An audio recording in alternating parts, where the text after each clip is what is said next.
Hello students, last time we are discussing about acid react with base. That type of reactions is known as neutralization reactions. Also at that time we are discussing about the acid react with metal carbonate or metal hydrogen carbonate.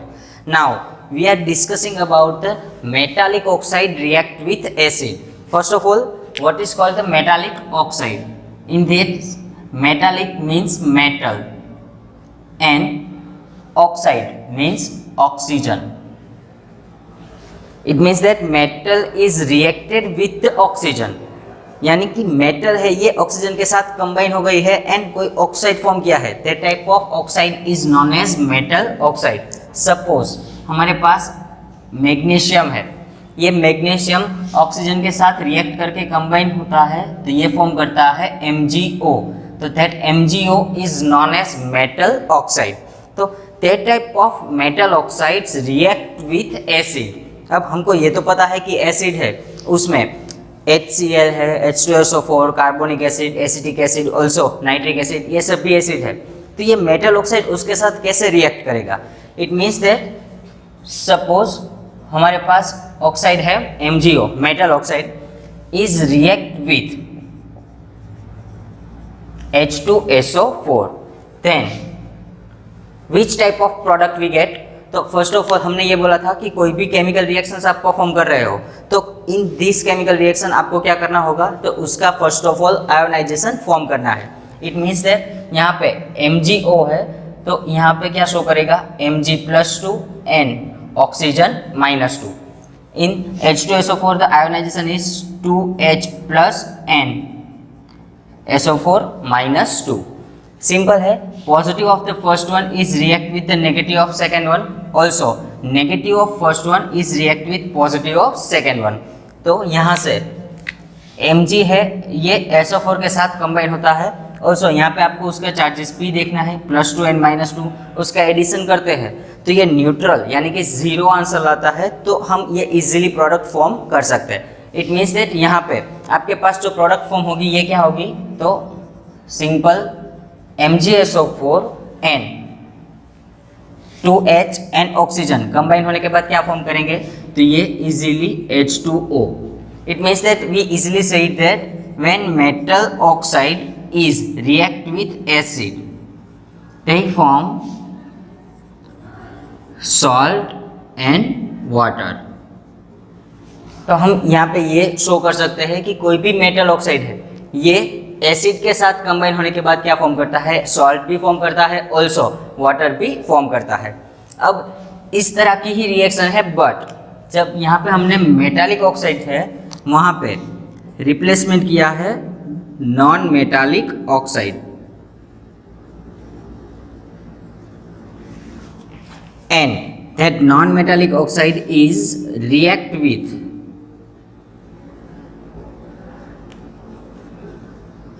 Base. तो ये हमारी another theory है that non metallic oxide है ये base के साथ react करते हैं तो विच टाइप ऑफ प्रोडक्ट हम पा सकते हैं? ऑल्सो यहाँ पे हमने देखा था मेटालिक ऑक्साइड है उसमें मेटल प्लस ऑक्सीजन है, तो आप इजीली ये भी बोल सकते हो कि नॉन मेटालिक ऑक्साइड है उसमें क्या होगा? तो in that non metallic oxide कौन प्रेजेंट होगा? Non metal, and that type of non metal is react with oxygen. यानी कि हम सिंपल ये भी बोल सकते हैं कि हमारे पास कार्बन है, ये कार्बन ऑक्सीजन के साथ कंबाइन होता है. इट मीन्स CO2 भी ले सकते हैं, CO भी ले सकते हैं, ऑल्सो CO3 - 2 भी ले सकते हैं. मीन्स कार्बन जो है ये नॉन मेटालिक प्रॉपर्टी शो करता है and it's known as non metal. Also ये ऑक्सीजन के साथ कंबाइन होने के बाद different kind of the compounds form करता है. कार्बन डाइऑक्साइड है, carbon monoxide, carbonate, like that. अब ये किसके साथ रिएक्ट कर रहे हैं? तो ये सभी रिएक्ट करेंगे बेस के साथ. इट मीन्स दैट सपोज हमारे पास CO2 है, carbon dioxide is react with basis. Basis के अंदर हम यहाँ पे यूज करते हैं NaOH को. तो इजीली ये रिएक्शन कौन सी शो करने वाला है? तो हम यहाँ पे ionisation first of all form करेंगे. तो इसका आयोनाइजेशन क्या होगा? तो इसका आयोनाइजेशन होता है Na+OH-.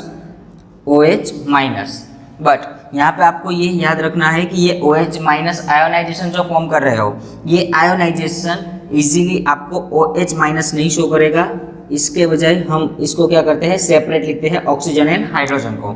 ऑक्सीजन -2 चार्ज को कंप्लीट करता है एंड हाइड्रोजन +1 को। अब CO2 तो हमारे पास है, यहाँ पे फर्स्ट ऑफ ऑल कौन चला जाता है, तो ये ऑक्सीजन चला जाता है। अब CO2 के पास जब भी ऑक्सीजन चला जाएगा तो ये इजीली आपको पता है कि ये क्या फॉर्म करने वाला है, CO3-2। अब यहाँ पे CO3-2 तो फॉर्म हो गया, बट ये नेगेटिव है, ये पॉजिटिव के साथ जब भी आप रिएक्ट करवाओगे तो ये नेगेटिव है, पॉजिटिव के साथ जब भी रिएक्ट करेगा तो उसके चार्जेस को आपको मैच करना है। यहाँ पे आपने देखा था कि ये +2 ये -2 है, इट मीन्स यहाँ पे उसका एडिशन करते हैं तो हमें आंसर 0 मिलता है। तो ये आंसर 0 क्यों मिलता है कि उसका कंपाउंड स्टेबल है। अब यहाँ पे आप देख लो तो CO3-2 है, सोडियम +1 है, उसका एडिशन करेंगे तो हमें -1 चार्ज मिलेगा, इट मीन्स 0 नहीं मिल रहा है, तो ये स्टेबल कंपाउंड फॉर्म नहीं करेगा। तो इसको स्टेबल करने के लिए हम क्या करेंगे, तो इसको स्टेबल करने के लिए हम यहाँ पे इसको मल्टीप्लाइड बाई 2 करते हैं। अब यहाँ पे मल्टीप्लाइड बाई 2 किया है, इट मीन्स दैट यहाँ पे जो सोडियम है ये 2 से मल्टीप्लाई होगा, ऑल्सो यहाँ पे 2 ऑक्सीजन्स एंड 2 हाइड्रोजन्स फॉर्म हो गए।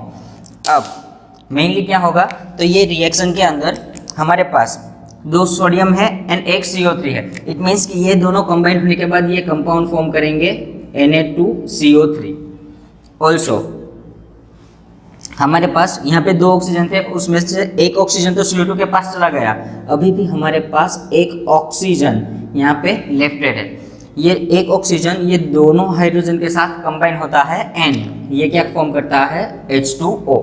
इट मीन्स यहाँ पे भी हमें क्या मिलता है, when non metallic oxide is react with base we get the product salt and water. यानी आप यहाँ पे ये इजीली शो कर सकते हैं कि आपके पास मेटालिक ऑक्साइड है या फिर नॉन मेटालिक ऑक्साइड है। ये जब भी एसिड और बेस के साथ रिएक्ट करते हैं, तो ये जब भी एसिड और बेस के साथ रिएक्ट करते हैं तब ये क्या शो करते हैं, तो ये इजीली क्या शो करेंगे, उसकी प्रोडक्ट में सॉल्ट एक फॉर्म करेंगे, ऑल्सो दूसरा क्या फॉर्म करेंगे, वाटर को फॉर्म करते हैं। ये सिंपल थियरी थी कि हमारे पास non metallic and metallic oxide है तो ये इजीली ये रिएक्शन फॉर्म करते हैं। बट आपको यहाँ पे ये भी याद रखना है दैट जब भी नॉन मेटालिक ऑक्साइड है और नॉन मेटल्स है, ये वाटर के साथ मिक्स होते हैं, तो ये वाटर के साथ मिक्स होने के बाद क्या फॉर्म करेंगे, ऑल्सो मेटालिक ऑक्साइड है, तो ये मेटालिक ऑक्साइड जब भी वाटर के साथ मिक्स होते हैं तो ये क्या फॉर्म करते हैं। तो उसके लिए आपको ये याद रखना है दैट नॉन मेटल है, ये जब भी वाटर के साथ ऐड करेंगे तब ये इजीली क्या शो करेगा, तो ये एसिड को फॉर्म करता है। ऑल्सो जब भी मेटल ऑक्साइड है ये वाटर के साथ रिएक्ट करता है, तो ये वाटर के साथ रिएक्ट करने के बाद क्या फॉर्म करेगा, तो ये इजीली उसके साथ बेस को फॉर्म करेगा। अब हम यहाँ पे ये रिएक्शन को शो करते हैं। फर्स्ट ऑफ ऑल हमारे पास है non metal and non metal is react with water. तो हमारे पास नॉन मेटल था, सपोज हमने यहाँ पे जो रिएक्शन में यूज़ किया था यही नॉन मेटल को हम यूज़ कर रहे हैं, तो ये कौन सा नॉन मेटल यूज़ किया था हमने, CO2। अब उसकी रिएक्शन हम किसके साथ कर रहे हैं, तो H2O यानी कि वाटर के साथ रिएक्शन उसकी फॉर्म करते हैं। अब सिंपल यहाँ से आयोनाइजेशन करेंगे तो हम इसका सेपरेशन करते हैं, हाइड्रोजन हाइड्रोजन एंड ऑक्सीजन। हमें पता है कि ऑक्सीजन -2 है, ये ऑक्सीजन CO2 के पास चला जाएगा, तो ये ऑक्सीजन CO2 के पास चला जाता है तो ये क्या फॉर्म करेगा, CO3-2। 2 हाइड्रोजन है, it means plus totally +2 and -2 stable configuration मिल रही है एंड ये क्या फॉर्म करेंगे, H2CO3। It means that CO3 है ये दोनों हाइड्रोजन के साथ रिएक्ट कर रहा। अब आपको ये पता है कि CO3 है उसका नाम क्या होता है, तो उसका नाम होता है carbonic acid. It means we easily see that when non metal और नॉन मेटालिक ऑक्साइड, ये नॉन मेटालिक ऑक्साइड जब भी वाटर के साथ रिएक्ट कर रहे हैं तो ये क्या फॉर्म करेंगे, इजीली कार्बोनिक एसिड को फॉर्म करते हैं। अब हमने नॉन मेटालिक ऑक्साइड को लिया था, उसके बजाय हम क्या लेते हैं, मेटालिक ऑक्साइड। उसकी हम रिएक्शन किसके साथ फॉर्म करेंगे, metallic oxide react with water. अब मेटालिक ऑक्साइड वाटर के साथ रिएक्ट कर रहा है, इट मीन्स सपोज मैंने लिया था MgO, तो ये MgO है, ये रिएक्ट कर रहा है वाटर के साथ H2O के साथ। इट मीन्स यहाँ पे आयोनाइजेशन कौन सा फॉर्म होगा, तो H+OH-, यहाँ पे Mg+2 and oxygen -2। First of all this oxygen is react with that hydrogen, it means यहाँ पे ऑक्सीजन है, हाइड्रोजन है, ये कंबाइन होने के बाद दूसरा OH फॉर्म करेंगे। इट मीन्स यहाँ पे आपके पास क्या फॉर्म हो जाएगा, 2 type of OH and this 2 OH is easily react with Mg and they form MgOH twice. ये OH 2 बार हमने यूज़ किया है, तो ये एज अ ट्वाइस यूज़ किया है, इसके बजाय हम OH को in out of the bracket क्या लिख रहे हैं, ट्वाइस। अब सपोज मेरे पास यहाँ पे MgO है, उसके बजाय मेरे पास CaO होता, तो ये क्या करता, तो ये रिएक्शन इसी तरह से शो होती एंड इसका आयोनाइजेशन Ca+2 ऑक्सीजन -2, यहाँ पे H+N OH-। First of all this oxygen is react with that hydrogen also form as OH- and that 2 OH- is react with Ca and they form CaOH twice, calcium hydroxide, magnesium hydroxide. अब हमें by the RNS theory ये पता था कि जिस compound के अंदर OH present है, तो ये OH प्रेजेंट है तो ये क्या शो करता है, तो ये बेस फॉर्म करता है। इट मीन्स जब भी मेटालिक ऑक्साइड है, ये मेटालिक ऑक्साइड वाटर के साथ रिएक्ट कर रहे हैं, तो ये मेटालिक ऑक्साइड वाटर के साथ रिएक्ट करने के बाद क्या फॉर्म करेंगे, तो ये वाटर के साथ रिएक्ट करने के बाद ये बेस को फॉर्म करते हैं। Now we are discussing that, हमने एसिड कैसे फॉर्म होता है, ये बेस कैसे बनता है, ये तो हमने यहाँ पे देख लिया। ऑल्सो एसिड के साथ different kind of the metals, उसकी रिएक्शंस कैसी होगी, ये कार्बोनेट है तो उसकी रिएक्शन कैसी होगी, बेस है तो उसके साथ कैसे रिएक्ट करेगा, क्या प्रोडक्ट फॉर्म करेगा, ये सभी थिंग हमने यहाँ पे देख ली है। बट हम ये अब देखने वाले हैं that what do all the acid and bases have in common, कि उसके अंदर कॉमन चीज़ कौन सी है, उसकी रिएक्शन ऐसे किस टाइप ऑफ पोजीशन से ये रिएक्शन को सेम फॉर्म करते हैं। It means common reactions form होती है। तो हम यहाँ पे एक आपको डायग्राम दिख रही है, उस डायग्राम में एट दिस पोजीशन हमने क्या रखा हुआ है, तो ये बीकर है, बीकर के अंदर हमने एक रबर कॉर्क रखा है और रबर कॉर्क के ऊपर यहाँ पे आप देख सकते हो ये 2 आयन नेल्स, क्या रखा है हमने, 2 आयन नेल्स को रखा हुआ है। अब ये आयन नेल्स को हम विद द वायर्स बैटरी के साथ कनेक्ट कर रहे हैं, also with the bulb and switch हम इसको कनेक्ट करते हैं एंड इस सर्किट को हम कंप्लीट करते हैं। अब आप यहाँ पे देख सकते हो कि हमें जब भी कोई लाइट है, बल्ब है, उसको ग्लो करवाना है, तो यह जब भी ग्लो करवाना है तब क्या होगा, तो आपकी सर्किट कंप्लीट होनी चाहिए। सर्किट कंप्लीट होगी तो ही इलेक्ट्रिसिटी क्या करेगी, इलेक्ट्रिसिटी फ्लो करेगी। इट मीन्स दैट यहाँ पे हमारे पास बैटरी है, यहाँ पे बल्ब है, at this position we have switch and this type of closed path, यहाँ पे आपको क्लोज्ड पाथ दिख रहा है, तो ये जब भी क्लोज्ड पाथ होगा तब ये क्या करेगा, तो जब भी हम इसकी स्विच ऑन करेंगे तो ये स्विच ऑन करने के बाद ये इलेक्ट्रिसिटी मूव होती है एंड बल्ब क्या होता है, ग्लो होता है। अब ये बल्ब ग्लो होता है तो यहाँ पे आप देख सकते हो कि ये सर्किट कंप्लीटली फिक्स्ड और क्लोज्ड है। अब यहाँ पे आप ये सर्किट देखो, यहाँ पे ये सभी पोर्शंस तो क्लोज्ड है, बट एट द एंड यहाँ पे 2 आयन नेल से ये पॉइंट यहाँ से इस तरह से नीचे लिया हुआ है, तो आप यहाँ पे देख सकते हो कि ये पोर्शन हमने कनेक्ट नहीं किया है, तो ये ओपन सर्किट है, क्लोज्ड सर्किट नहीं है। अब ओपन सर्किट है तो ओपन सर्किट के अंदर हमें इलेक्ट्रिसिटी कब फॉर्म होगी, ऑल्सो ये बल्ब कब ग्लो करेगा, उसके लिए आपको ये थियरी दी गई है। अब आप यहाँ पे ये देख सकते हो कि हमारे पास बीकर है, रबर कोक है, उसके ऊपर 2 आयन नेल्स, ऑल्सो सर्किट है। उसके सिवाय यहाँ पे जो इन दैट बीकर सॉल्यूशन रखा हुआ है, ये सॉल्यूशन कौन सा सॉल्यूशन है, तो ये diluted solution of the HCl। First of all आपको ये भी पता होना चाहिए कि डाइल्यूटेड सॉल्यूशन किसको बोलते हैं। हमारे पास 2 तरह के सॉल्यूशंस फॉर्म होते हैं। First one, that solution is known as diluted solution, also second one is concentrated solution. Mainly आपको ये याद रखना है कि एसिड और बेस के अंदर ये डाइल्यूटेड और कंसंट्रेटेड सॉल्यूशंस आपको मेनली देखने में आएंगे। अब डाइल्यूटेड का मीनिंग है जिस सॉल्यूशन के अंदर वाटर का प्रोपोर्शन बहुत ही ज़्यादा है एंड एसिड का प्रोपोर्शन बहुत ही कम है, तो उस तरह के सॉल्यूशन को हम क्या बोलते हैं, डाइल्यूटेड सॉल्यूशन। एग्जैक्टली उसके ऑपोजिट, इट मीन्स जिस सॉल्यूशन के अंदर एसिड का प्रोपोर्शन बहुत ही ज़्यादा है, वाटर का प्रोपोर्शन बहुत ही कम है, that type of solution is known as concentrated solution. अब आप यहाँ पे देख सकते हो कि हमारे पास डाइल्यूटेड है, इट मीन्स एसिड का प्रोपोर्शन बहुत ही कम है, ऑल्सो वाटर है उसका प्रोपोर्शन बहुत ही ज़्यादा है। अब डाइल्यूटेड सॉल्यूशन ऑफ HCl रखा है, अब मैं यहाँ पे क्या करता हूँ, स्विच है उसको ऑन करता हूँ। तो ये जब भी हम स्विच को ऑन करेंगे तो ये क्या करेगा, उसकी इलेक्ट्रिसिटी को पास करेगा। अब इलेक्ट्रिसिटी पास हो रही है, तब यहाँ पे आपके पास जो HCl था, ये HCl है उसका आयोनाइजेशन फॉर्म करेगा H+ एंड Cl-। आप यहाँ पे देख सकते हो कि ये पॉजिटिव चार्ज है, ये नेगेटिव चार्ज है, तो ये दोनों यहाँ पे आपको फॉर्म करेंगे, यानी कि यहाँ पे H+ एंड Cl- ये फॉर्म होगा।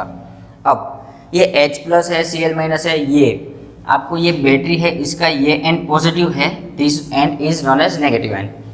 तो ये एंड यानी कि इस तरफ की जो नेल है ये पॉजिटिव जैसे रिएक्ट करेगी, इस तरफ की जो नेल है ये कैसे रिएक्ट करेगी, नेगेटिव वाइज। अब आपके पास ये हाइड्रोजन पॉजिटिव चार्ज है, तो पॉजिटिव है तो हमको ये पता है कि वो नेगेटिव है उसके टुवर्ड अट्रैक्ट होगा। ऑल्सो हमारे पास जो नेगेटिव क्लोरीन है, ये क्लोरीन किसके टुवर्ड अट्रैक्ट होगा, तो ये पॉजिटिव के टुवर्ड अट्रैक्ट होगा। यानी कि यहाँ पे हाइड्रोजन है ये इस आयन नेल के ऊपर जाएगा एंड क्लोरीन है ये इस आयन नेल के ऊपर जाएगा। सिंपल, हमने क्या किया था कि हमारे पास सॉल्यूशन था उसका आयोनाइजेशन हो गया। अब ये आयोनाइजेशन फॉर्म करता है तो उसके आयंस है ये इजीली मूव करने के बाद कोई एक आयंस है उसके ऊपर ज्वाइंट होता है, इट मीन्स यानी कि नेगेटिव आयन के ऊपर और एल्स पॉजिटिव आयन के ऊपर। और ये आयंस फॉर्म होते हैं, ये मूव करते हैं, ये मूव करने के बाद एक आयन नेल के ऊपर अपना एब्जॉर्प्शन करवाते हैं। तो ये इस तरह की रिएक्शन से क्या होता है, तो इस तरह की रिएक्शन से ये सर्किट है ये कंप्लीट हो जाती है। इट मीन्स यहाँ पे जो माइनर गैप था, ये गैप को कवर कौन करता है, तो ये आयोनाइज्ड जो आयंस होते हैं, तो ये आयोनाइज्ड आयंस है ये उसकी पाथ को कंप्लीट करते हैं एंड उसके पाथ को कंप्लीट करने के बाद क्या होता है, ये बल्ब है ये ग्लो होता है। आपके बुक में बहुत सारे एग्जांपल्स भी दिए गए हैं। ऑल्सो यहाँ पे आपके पास HCl के बजाय आपके पास क्या है, H2SO4। ऑल्सो आपके पास क्या है, CH3COOH, also NaOH, also KOH। तो सपोज आपके पास ये 4 सॉल्यूशंस है, तो आप देख सकते हो कि ये चारों के चारों सॉल्यूशन के अंदर आप आयोनाइजेशन इजीली कर सकते हो या नहीं कर सकते हो। यानी कि हमारे पास H2SO4 है तो हम उसका आयोनाइजेशन 2H+ SO4- कर सकते हैं। तो जिस कंपाउंड का आयोनाइजेशन इजीली फॉर्म होता है उस कंपाउंड के अंदर से ये इलेक्ट्रिसिटी पास होगी, और एल्स हम जब भी आयोनाइजेशन फॉर्म कर सकते हैं तो उसका बल्ब है ये ग्लो होगा। सपोज हमारे पास CH3COOH है तो उसका आयोनाइजेशन क्या होता है, तो CH3COO- and also H+। NaOH के अंदर Na+OH-, KOH होता है तो K+OH-। ये दोनों एसिड थे, उसका भी सिंपल आयोनाइजेशन हो गया, ये भी बल्ब को ग्लो कर सकते हैं। ऑल्सो NaOH KOH बेस था, तो ये दोनों बेस के अंदर भी सिंपल आयोनाइजेशन फॉर्म होता है एंड आयोनाइजेशन फॉर्म होता है उसी वजह से क्या होगा, तो उसी वजह से ये इजीली क्या शो करता है, तो ये बल्ब है ये ग्लो होता है। इट मीन्स कि एसिड है और बेस है, ये दोनों के अंदर कॉमन चीज़ कौन सी है कि ये इजीली क्या करते हैं, आयोनाइजेशन फॉर्म करते हैं। अब इसके बजाय मैं आपको एक दूसरा कंपाउंड दे रहा हूँ जिसका नाम है C6H12O6। It means that is known as glucose. अब आपके पास क्या है, ग्लूकोज है। अब आप बहुत ही ट्राई करोगे तो ये इलेक्ट्रिसिटी और बल्ब को ग्लो नहीं करेगा। क्यों, बिकॉज यहाँ पे C6H12O6 है, उसका आयोनाइजेशन फॉर्म नहीं होगा, उसका आयोनाइजेशन नहीं होता है। उसके बजाय यहाँ पे क्या होगा, तो ये बल्ब है, in place of that bulb glow नहीं करता। जो आयोनाइजेशन है वो कंप्लीट हो जाता तो ये बल्ब है ये इजीली ग्लो करता, बट आयोनाइजेशन कंप्लीट नहीं हो रहा है तो ये बल्ब भी ग्लो नहीं करेगा। ऑल्सो हमारे पास है CH3CH2OH, उसका नाम क्या होता है? तो उसका नाम है इथेनॉल। अब आप इसका आयोनाइजेशन फॉर्म करवाओगे तो उसका आयोनाइजेशन भी इजीली फॉर्म नहीं होता है। तो आयोनाइजेशन फॉर्म नहीं होगा तो ये बल्ब ग्लो नहीं करेगा। तो ये बल्ब जब भी हमारे पास एसिड और बेस है तब भी क्या करता है? तो ये तब ही ग्लो करते हैं बिकॉज ऑफ दैट आयोनाइजेशन। अब ये दोनों में क्यों नहीं होता है? Because in glucose they have aldehyde group. तो यहाँ पे जो फंक्शनल ग्रुप है, तो फंक्शनल ग्रुप होता है तो उसके लिए उसके अंदर कोई भी आयोनाइजेशन फॉर्म नहीं होता है। ऑल्सो इथेनॉल है तो उसके अंदर फंक्शनल ग्रुप होता है अल्कोहल। तो ये जब भी फंक्शनल ग्रुप कंटेनिंग कंपाउंड्स आपको आएंगे तो ये उसके अंदर इलेक्ट्रिसिटी नहीं फॉर्म होगी, पास नहीं होगी। ऑल्सो ये बल्ब ग्लो नहीं करेगा बिकॉज के फंक्शनल ग्रुप होता है तो उसके अंदर आयोनाइजेशन फॉर्म नहीं होता है। एंड जिसके अंदर आयोनाइजेशन फॉर्म होता है उसके अंदर ही ये बल्ब ग्लो करेगा। तो ये मेनली कॉमन थिंग है दैट एसिड है और बेस के अंदर हमको दिखाई देती है। तो आज यहाँ पे हमने ये देखा है कि एसिड क्या होता है, बेस क्या होता है, उसके अंदर कॉमन क्या होता है, ये कैसे फॉर्म होते हैं, ऑल्सो ये रिएक्ट कैसे करते हैं, उसके अंदर से बल्ब कैसे ग्लो होता है।